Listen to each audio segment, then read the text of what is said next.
Bonsoir La Réunion, bonsoir Télécréole, bonsoir Élodie, comment tu vas? Bonsoir Karine, ça va bien, merci. Bonsoir La Réunion. Je suis ravie de t'accueillir ce soir parce qu'on va parler d'un sujet énorme puisqu'on est dans la période de la Fashion Week Paris. Tu sais à quel point Au Cœur des Femmes est attaché à tout ce qui est fashion, d'où la Plus Fashion Week en mars, la Fashion Week de New York l'année dernière. Et bien là, on va continuer dans cette belle lancée parce qu'on a l'honneur de recevoir sur ce plateau une demoiselle, une réunionnaise qui a évolué à Paris et qui est aujourd'hui créatrice de mode. Bonsoir Sakina. Bonsoir La Réunion, bonsoir Karine, bonsoir Élodie. Bonsoir Sakina, bienvenue. Merci de me recevoir au Cœur des Femmes. Merci. Quelle élégance, waouh. Accorde-nous un point à nous. Parce que c'est Paris. Parce que c'est Paris. Alors attention, Sakina est une réunionnaise. Absolument. Voilà, tu es née à La Réunion. Je suis née à Saint-Denis. Oui, il y a la capitale, il y a 35 ans, en 89. D'accord. Et, tu es restée jusqu'à l'âge de... Alors, je suis restée sur l'île jusqu'à l'âge de 3 ans et en 92, avec ma mère et ma sœur, nous avons déménagé en métropole. D'accord. Qu'est-ce que tu es aujourd'hui devenue? Je suis devenue créatrice de mode, qui était le métier de ma mère. Elle était couturière sur l'île, au Tampon à l'époque. Et donc, elle a su me transmettre la passion de la création, de l'artisanat. Et j'ai voulu reprendre les rênes... de la maman, voilà, de sa passion, ah oui, d'accord, je savais tout ce qu'elle incarnait. Transmis, Et donc, j'ai été diplômée de l'école de la chambre syndicale de la haute couture à Paris. Magnifique. Bravo. J'ai fait mes armes donc, chez Chanel et chez Givenchy. J'étais d'abord brodeuse et après patronnière gradeuse. Donc, je faisais les gradations des patronages, les gabarits, qui sont ensuite destinés à couper les tissus pour les collections prêt-à-porter, donc qui partent en production. Je faisais principalement du tracé. Et j'ai décidé, il y a presque 6 ans, de lancer ma propre maison de mode, Sakina Paris. D'accord. Bon, dis donc, elle va un petit peu vite, là. Moi, j'ai hâte de savoir comment tu as commencé, en fait, les études que tu as choisies pour devenir créatrice de mode. J'ai étudié donc la mode, évidemment, mais principalement donc la fabrication. D'accord. Donc, c'est du stylisme-modélisme, comme on l'appelle dans le jargon du métier.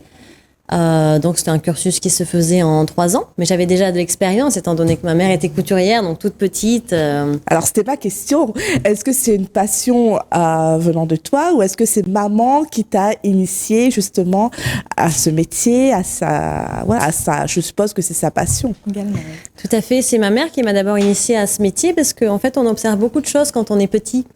Et par mimétisme, souvent, on veut imiter nos parents. Et je la voyais tout le temps travailler après l'école dans son petit atelier où elle faisait des robes sur mesure pour des clientes, mais aussi des retouches.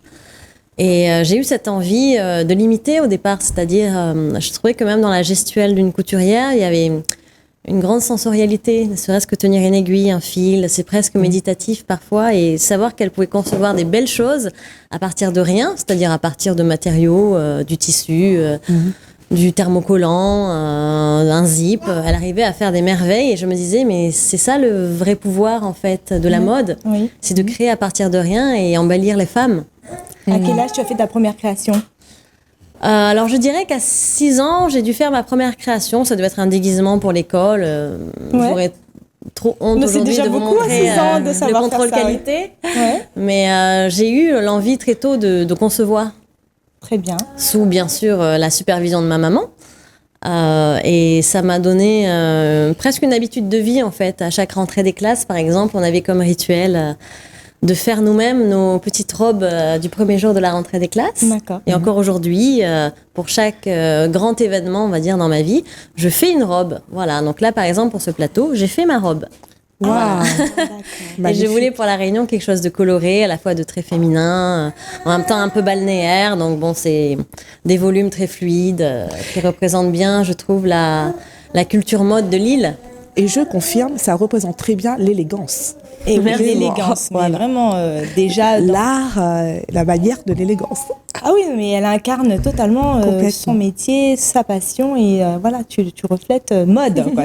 On a Sakina sur le plateau, c'est vrai que c'est incroyablement mode. Merci. Mais juste toi de t'avoir sur le plateau, vraiment.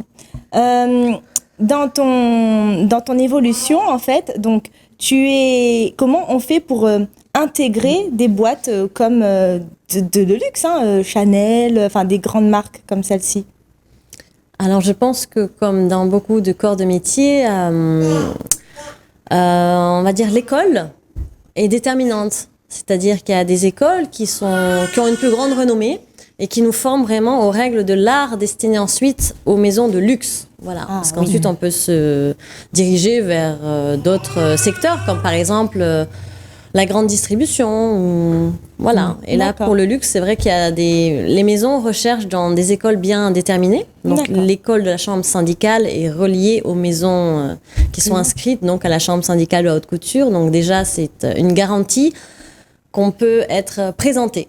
Voilà. Très bien. Donc l'affiliation, elle se fait presque automatiquement. C'est super, puisque le fait qu'elle nous partage cette information pour les futures rayonnaises qui ont un rêve de travailler avec les grandes marques de luxe, déjà, il y a l'école.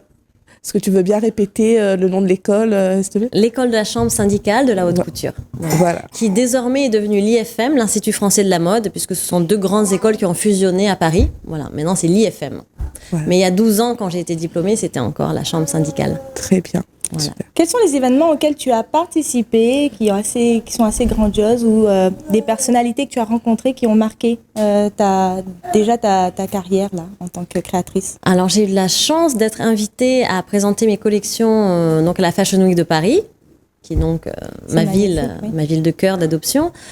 J'ai aussi présenté des collections à Beyrouth. D'ailleurs, j'envoie tout mon amour au peuple libanais qui traverse des grandes épreuves en ce moment et que je porte dans mon cœur parce que ce sont des femmes que je trouve à la fois très, très fortes, en même temps qui conservent la beauté et l'élégance malgré l'histoire de leur pays. Et je trouve que c'est très important aussi de garder sa féminité dans les épreuves. Par féminité, j'entends la représentation d'une beauté qu'on est fier de célébrer, et ça passe par les codes vestimentaires. Et le Liban est connu pour être un pays où les femmes consomment beaucoup, beaucoup de mode, de haute couture, de cosmétiques. Et ça, c'est très appréciable, par exemple. Super, mais j'avais entendu parler de Dubaï aussi. Oui, j'ai été invitée aussi après à présenter une petite collection à la Fashion Week de Dubaï, donc qui est très récente puisqu'ils n'ont que 3 éditions. Et ce que j'adore aussi dans mon métier, c'est la possibilité que ça m'offre de voyager, de rencontrer du coup toutes ces cultures totalement différentes et qui en même temps se rejoignent autour de ce qui plaît aux femmes. Oui. Donc la mode, l'esthétique, la création, l'artisanat, et qui nous réunissent en fait. Et dans plein de pays où j'ai eu la chance d'aller, en fait, on se rend compte que c'est souvent la jonction du monde occidental et oriental en même temps. Et on retrouve parfois des mêmes habitudes, des goûts similaires, alors qu'on est à l'autre bout du monde. Oui. Et en même temps, ils nous apprennent aussi beaucoup de choses qu'on retient et qu'on va garder aussi ensuite, nous, dans nos inspirations. Et ça sert à ça aussi de voyager. Oui, bah c'est super. Et d'ailleurs, comment tu pourrais, toi, traduire ton style ? C'est quoi qui caractériserait ? Alors, on peut montrer quelques photos également, pendant qu'on parle, mais ce serait quoi ? Alors, c'est vrai qu'un style, je pense qu'il évolue en fonction de la vie. Voilà, au cours de la vie, c'est vrai qu'on va pas, nous les femmes, s'habiller de la même manière parce qu'on est aussi, on va dire, conditionné par notre mode de vie. Voilà, qu'on soit célibataire ou maman, par exemple, on s'habillera pas de la même manière. Petit écho à ma nouvelle expérience de maman, puisque félicitations. Merci. Donc, j'ai eu des jumeaux il y a exactement 1 an. Ils sont nés le 30 septembre. Et du coup, comme j'ai choisi d'allaiter pendant 1 an, et j'ai récemment arrêté, forcément, j'ai adapté mes robes à la possibilité de pouvoir allaiter à tout moment, à n'importe quel endroit. Donc, c'est vrai qu'on s'habille différemment. Et on doit courir partout aussi quand on est maman. Donc, c'est vrai que j'ai un style qui est à la fois élégant, mais en même temps, on va dire, assez confortable. Et c'est là toute la difficulté, c'est d'arriver dans les vêtements à joindre l'utile et l'agréable, c'est-à-dire la beauté et en même temps répondre à des conditions d'ordre pratique. Voilà. Et aujourd'hui, dans le cadre, alors je ne sais pas si depuis la naissance des bébés, tu as eu l'occasion de voyager, mais est-ce que tu voyages avec tes bébés ou pas encore, ou en tout cas c'est une intention? Déjà là, de revenir à La Réunion, je pense que c'est une bonne expédition. Alors, j'ai eu l'occasion de voyager avec mes bébés et je pense que c'est un élément que je vais absolument leur transmettre, c'est-à-dire l'amour du voyage, et par voyage, j'entends l'apprentissage. Parce que c'est ça, un voyage, pour moi, c'est aller vers l'autre, comprendre une culture qui n'est pas la nôtre. Et ça passe, par exemple, même par l'alimentaire, la cuisine. Ici, par exemple, les épices, les couleurs. Ça passe aussi par le langage, un dialecte local qu'on apprend. L'oreille s'habitue aussi. Ça passe aussi par aller vers les populations, comprendre leur histoire, aller visiter des musées, des choses vraiment locales. Et je voudrais, dans l'éducation de mes enfants, insister sur ça, en fait, parce que je trouve que par la suite, ça offre une grande tolérance et un grand amour de l'autre, de pouvoir voyager. Donc oui, depuis qu'ils sont nés, on est allé partout, plutôt en France, enfin en métropole, je veux dire. On a visité beaucoup de musées, des châteaux, tout ce qui représente le patrimoine français que je porte moi dans mon cœur et qui a du sens. Et on est allé un petit peu dans les Yvelines, par exemple. Oui. Voilà. Et là, c'était la première fois que je voyageais vraiment à 12 heures de vol. Les bébés... Ils ont bien voyagé déjà? Les bébés se sont très bien habitués à l'avion et remerciement particulier à la personne qui m'a accompagnée, qui se reconnaîtra. Parce que on a toujours besoin d'aide. Voilà. Et cette personne a été extrêmement patiente et bienveillante envers le bébé dont elle avait la charge. Et quand on a l'aide dont on a besoin en tant que maman, on peut voyager partout dans le monde. Voilà. Et c'est pour ça qu'on dit qu'il est important d'être très bien accompagné. Oui, je suis d'accord. Absolument. Voilà. d'être très bien accompagné. Je ne m'attendais pas à cette chute-là. Amical, peu importe le lien qu'on a, mais il est important d'être entouré de très belles personnes. Pourquoi cette décision de revenir à La Réunion des années après? Pourquoi c'était important et comment ça s'est passé ce dimanche? Alors, c'est une grande question que j'avais en fait dans mon inconscient peut-être depuis mes premiers jours en métropole, de reconnecter avec mes racines. Et malheureusement, soit on est trop petit, il y a l'école, ensuite il y a les études supérieures qui nous prennent énormément de temps et d'attention, et puis on n'a pas forcément non plus les moyens financiers tant qu'on ne travaille pas d'organiser un voyage si loin, autant de temps, aussi coûteux. Et peut-être que j'avais aussi peur d'aller vers l'inconnu, peur d'aller si loin, peur de ne pas être accompagnée par des personnes qui auraient elles aussi envie de faire ce voyage avec moi, parce que seule, c'est quand même difficile, notamment la difficulté avec des enfants quand on est maman de faire ça seule. Et j'avais besoin, en fait, en devenant maman, de faire ce voyage qui est à la fois identitaire et aussi initiatique, parce que j'emmène mes enfants découvrir mes racines, mais aussi du coup les leurs, et connecter avec leur patrimoine familial. Et ça avait du sens maintenant que je suis devenue maman, parce que c'est quelque chose aussi que je transmets. Ouais, d'accord. Et ce dimanche, tu as eu l'occasion de participer à un grand pique-nique familial? Oui, absolument. Donc ma tante Claudette, que j'adore particulièrement, Claudette, qui est en backstage pour me soutenir et s'occuper de mes bébés. Donc magnifique. encore une fois, je suis très reconnaissante d'avoir vraiment la solidarité familiale à tous les niveaux. Donc, elle a organisé un pique-nique familial où j'ai pu reconnecter avec toutes mes tantes, mes cousins, premier degré, lointains, que je ne connaissais pas ou que je connaissais de manière virtuelle, vu que à notre époque, grâce aux réseaux sociaux, on peut connecter avec tout le monde à l'autre bout du monde. Donc, nous avions des contacts, mais qui restaient virtuels et occasionnels. Mais ils ont quand même suivi ma vie, ou du moins une partie de ma vie. Oui. Que je montrais donc surtout sur les réseaux sociaux, publics ou privés. Mais on n'avait pas eu ce contact réel et il y a une autre énergie qui se dégage quand on rencontre sa famille pour de vrai. Voilà. Oui. Et surtout quand on retourne sur ses origines. Voilà, donc c'est des moments pleins d'émotions. Émotions que je cherche encore à contenir. Et c'est souvent quand le voyage s'arrête et qu'on rentre en métropole que par retour en arrière, par un peu de réflexion sur les souvenirs, tout ça, on revient un peu sur ce qu'on a vécu parce que tout va tellement vite pendant le voyage que... Oui. Quelle est la durée de ton séjour à La Réunion? Alors, je reste 12 jours exactement. Les émotions sont décuplées, c'est-à-dire que souvent quand on vit ailleurs et quand on revient sur la terre, il y a un alignement qui se fait, il y a des choses qui se passent, il y a des énergies. C'est très intéressant et je pense que on le ressent tout de suite, mais c'est surtout l'après. Le retour, je pense que tu vas nous appeler et dire Karine, je reviens à La Réunion. Parce que vraiment, je pense que là, tu as dû vivre quelque chose de très fort, très puissant et même au niveau des liens, familiaux, je pense que Bien sûr. c'est important. J'ai envie de pousser plus loin. Parce qu'en Allez. fait, moi, parce que voilà, quand je retourne par exemple en Inde, automatiquement, je sais quelle émotion je ressens. Lorsque tu as déposé tu as fait ton premier pas sur l'île en descendant de l'avion ou en arrivant à l'aéroport, qu'est-ce que tu as ressenti? Je me suis d'abord sentie sereine, que le voyage se soit bien passé. Et en même temps, j'avais en moi un enthousiasme débordant d'avoir envie de tout découvrir le même jour. J'étais insatiable et infatigable. Voilà. D'accord. Ok, Ah oui, soif de découvrir en fait. c'est ça. Voilà, c'est magnifique. Alors, si vous nous rejoignez à ce moment de l'émission, on reçoit actuellement sur le plateau Sakina Patel. Sakina, qui est créatrice de mode Paris, bien sûr, qui a évolué à Paris. Elle est réunionnaise et elle revient pour la première fois sur son île.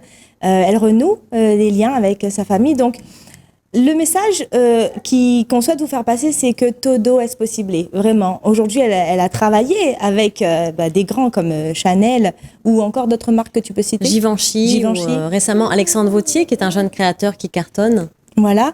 Et elle a créé sa maison de la mode. C'est comme ça, sa maison. Maison de mode, on peut dire, voilà. Qui est un atelier donc à dimension familiale avec 5 salariés. On est vraiment une petite équipe, voilà. Donc maison de mode, par là, on entend que ça a une dimension vraiment humaine. Oui. Et vas-y. Et pour terminer, en fait, juste pour vous dire que, oui, c'est possible et n'hésitez pas à la contacter sur les réseaux sociaux. Elle a plus de 60K followers. Ce serait intéressant que toute la Réunion la suive aujourd'hui. Donc Sakina Paris sur Insta, allez liker, allez regarder sa page, contactez-la, demandez-lui des informations et surtout elle est là à La Réunion pour un événement incroyable qui est organisé par Les Conquérantes Magazine, Angélique Quinclé à qui on fait un gros bisou. Elle organise un événement assez insolite parce que habituellement c'est une salle à l'hôtel, conférence, c'est très protocolaire, institutionnel. Et là, en fait, c'est en mode pyjama party. On va recevoir Sakina entre des donuts, dans une ambiance girly. Voilà. On sera entre 30 et 50 femmes et ça va se dérouler ce samedi 5. À Saint-Pierre. Donc n'hésitez pas, on vous envoie les liens. Il y a encore un petit peu de place de toute façon et vous nous contactez directement sur Au Cœur des Femmes ou Magazine Conquérante ou directement Sakina Paris sur Instagram. Voilà. J'ai envie de dire, soyez présente. Soyez présente. C'est un moment à ne pas rater. Et en plus, les animatrices, ça va être Gisèle et moi et je vous avoue qu'on a concocté pour vous pas mal de choses hyper insolites pour vous faire vivre des choses à chaque fois différentes. Voilà. Et d'ailleurs, on va challenger. Elle est pas encore au courant, Sakina. Elle aussi. Elle est pas encore au courant, mais on va la challenger. Incroyable. Elle va sortir de sa zone de confort. Donc, n'hésitez pas à liker Sakina Paris. Tu avais une petite question? Oui, j'en ai deux en fait. Justement, pour intégrer l'école de mode, est-ce que c'est une école financièrement qui est accessible à tout le monde ou ça demande un certain budget? Alors, les écoles privées, malheureusement, ne sont pas financièrement accessibles. Ça, il faut le savoir. Et on n'entre que sur concours. Donc, l'école ne nous accepte évidemment qu'à l'issue d'un concours. On a testé nos connaissances et prouvé qu'on avait un niveau acceptable pour commencer en première année. Donc, tout le monde ne peut pas être reçu, bien entendu. En revanche, pour ceux qui ont vraiment des compétences particulières et un réel talent, il y a des moyens de financement et des bourses. Ok, très bien. Donc, voilà, tout est possible. C'est possible. Tout est possible. Non, mais il faut travailler. Quand on croit en ses rêves, tout est possible. Complètement. Quel beau message. Et justement, si on veut se procurer une tenue de chez Sakina Paris, où est-ce qu'on peut... Comment on fait comment faire? Est-ce qu'on doit prendre l'avion et venir sur Paris? Quelles sont les solutions? J'ai 2 secteurs d'activité, donc je fais et de la haute couture et du prêt-à-porter. Donc pour ceux qui ne connaissent pas, la haute couture, donc c'est un secteur d'activité qui représente donc l'univers du grand luxe et qui est destiné donc à une clientèle plutôt aisée parce que ce sont des robes qui sont faites sur mesure. Donc le fait que ce soit fait sur mesure veut dire qu'il y a un temps déjà de travail qui est assez colossal, des matières qui sont très nobles. Et plus les matériaux sont nobles et plus le temps de travail est considérable et plus le prix va augmenter forcément. Donc c'est surtout des robes de mariée qu'on va faire en haute couture ou des robes de cortège par exemple pour des occasions particulières. Mais donc ça c'est destiné uniquement à on va dire, un Une petit catégorie. degré de population. Voilà. Et autrement, on a le prêt-à-porter. Donc, le prêt-à-porter, ce sont des vêtements qui sont réalisés en petite, moyenne ou grande série. Voilà. Donc, gradés dans des tailles vraiment standardisées, comme on dit, donc 34, 36, 38, 40, 42, et qui sont vendus donc ou en boutique ou sur Internet. Voilà. Ok. Ça, c'est du prêt-à-porter. Voilà. Et donc, ce prêt-à-porter, moi, je le vends. Donc, j'ai des petites collections qui sont vendues sur mon site internet, sakinaparis.com. Et donc, on peut acheter en ligne sans aucune difficulté et nous livrons dans le monde entier. Et tu fais jusqu'au 42 seulement. Alors, nous faisons uniquement jusqu'au 42, tout simplement, parce que le 44, si on s'en tient, on va dire, aux statistiques du prêt-à-porter en France, il est très peu vendu. Donc, on va se retrouver avec du gaspillage, avec des invendus. Et là, ça correspond plus du tout à notre mode de vie, on va dire, qui se tourne de plus en plus vers l'éco-responsable ou même le upcycling, où on évite d'avoir des invendus. Donc, les personnes qui font du 44 sont invitées évidemment à se tourner vers le sur-mesure. Et là, avec plaisir, on peut grader des tailles qui vont même jusqu'au 68 si vous avez mangé trop de caries de poulet. Et, c'est vrai que par souci, on va dire, Bien sûr. de disponibilité Oui, oui. et d'écologie, on ne va pas vers des tailles qu'on ne vend pas suffisamment. Voilà. Ok. Ok, bah, c'est une super réponse. Hein. Est-ce que tu aurais... Alors là, tu as ta caméra qui est juste là. Et souvent, en fait, on termine l'émission par un fond de cœur. Tu sais ce que ça veut dire, fond de cœur? Non, expliquez-moi. C'est vraiment ce que tu as au fond du cœur. C'est vraiment un message impactant que tu peux passer à la personne qui est en train de te regarder là, derrière la caméra. Parce que le but de l'émission, c'est une histoire peut aider quelqu'un qui regarde. Donc, justement, déclic. qu'est-ce que tu peux transmettre?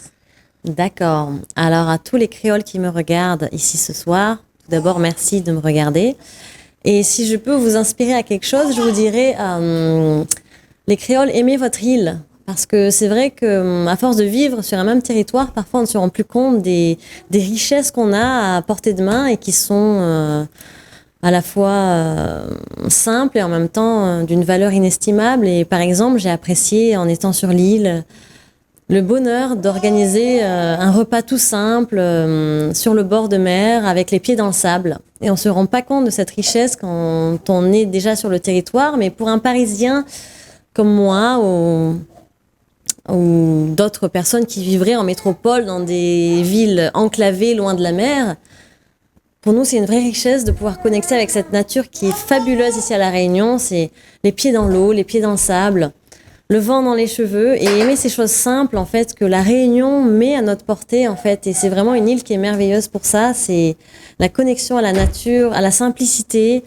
Et aimez votre île parce que elle est merveilleuse. Voilà. C'est clair. Mais nous y a notre île et tous les dimanches, nous fait ça, non? Tous Voilà. les dimanches, pique-nique front de mer, Alors, moi, peut-être pas tous les dimanches, mais effectivement. tapas, J'aime la franche Réunion. coco. Oui. Ouais. Et vous avez une vraie culture des pique-niques et même de la convivialité. J'ai remarqué qu'on n'a pas forcément en métropole parce que le rythme de vie est différent, les conditions climatiques sont différentes. Bien sûr. Et on n'a pas ces rassemblements vraiment connectés à la nature au même degré que vous ici. Et dès qu'on arrive ici, on se rend compte de cette chance. Et quand on voit un Réunionnais à côté de nous qui ne montre pas son appréciation, on a envie de lui dire « Youhou, réveille-toi, c'est merveilleux ce que tu as tous les jours !» Arrête de te plaindre. En savate, comme ça, même habillé, casse-cassé, tout simple, mais c'est des choses qui sont très belles.